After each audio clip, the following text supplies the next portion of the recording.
একটা ছোট গ্রামের এক গরিব ছেলে ছিল সাইফুল। তার বাবা অনেক আগেই মারা গেছেন। মা দিন মজুর, বাড়িতে প্রতিদিন চিন্তা আজ খাবার হবে তো। একদিন সাইফুল গ্রামের মসজিদের পাশে বসে কাঁদছিল, কারণ তার স্কুলের ফি দিতে না পারায় শিক্ষক তাকে ক্লাসে বসতে দেয়নি। তার হাতে ছিল মাত্র 1 টাকা। ওই সময় পাশ দিয়ে যাচ্ছিল গ্রামের এক বৃদ্ধ মানুষ আব্দুল হাকিম কাকা। তিনি থেমে বললেন, কাঁদছো কেন বাছা? সাইফুল বলল, আমার কাছে একটা টাকা আছে, কিন্তু এটাতে কিছুই করা যায় না। কাকা মুচকি হেসে বললেন, না বাবা, এই 1 টাকা দিয়েই তোমার ভাগ্য বদলে যেতে পারে, যদি তুমি সেটাকে ঠিকভাবে ব্যবহার করো। কাকা তাকে বললেন, এই টাকা দিয়ে একটা ছোট পানির বোতল কিনে আনো। সাইফুল অবাক হয়ে বলল, পানির বোতল, এতে কি হবে? কাকা বললেন, আগে আনো, পরে বলবো। সাইফুল বোতল নিয়ে এলো। কাকা বললেন, এখন এই ভানি বাজারে বিক্রি করো, রোদে দাঁড়িয়ে। ছেলেটা লজ্জা পেল, কিন্তু কাকার কথা মতো গড়ল। সেই 1 টাকা দিয়ে কেনা পানি সে বিক্রি করে পেল 3 টাকা।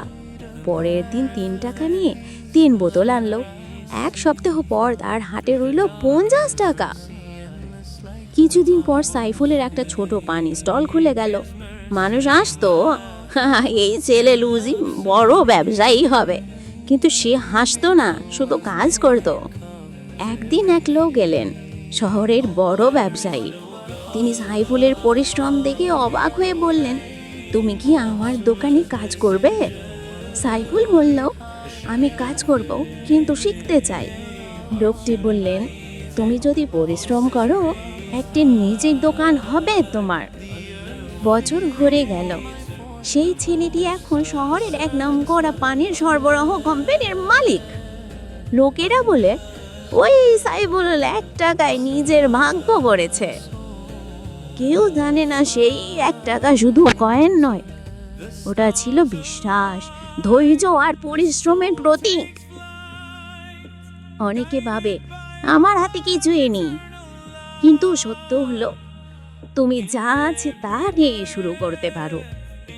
1 টাকা, 1 পদক্ষেপ, একটা সিদ্ধান্ত সব কিছু বদলে দিতে পারে তোমার জীবন। যেমন আল্লাহ তাই আল্লাহ বলেন, নিশ্চয়ই আল্লাহ কোনো জাতির অবস্থা পরিবর্তন করেন না, যতক্ষণ না তারা নিজেরা নিজেদের পরিবর্তন করে। তুমি যদি নিজের প্রতি বিশ্বাস রাখো, তাহলে ছোট্ট একটি সুযোগই তোমার ভবিষ্যৎ বদলে দিতে পারে। সাইফুলের গল্পটা শুধু টাকা নয়, এটা জীবনের একটা আয়না। আমরা সবাই পারি, যদি আল্লাহর উপর ভরসা রাখি, ধৈর্য ধরি আর পরিশ্রমে পিছিয়ে না পড়ি। তাই মনে রেখো, যা তোমার হাতে আছে সেটাই তোমার প্রথম আশীর্বাদ। তার মূল্য দাও, ব্যবহার করো, দেখবে একদিন ভাগ্য নিজেই তোমার দরজায় কড়া নাড়বে।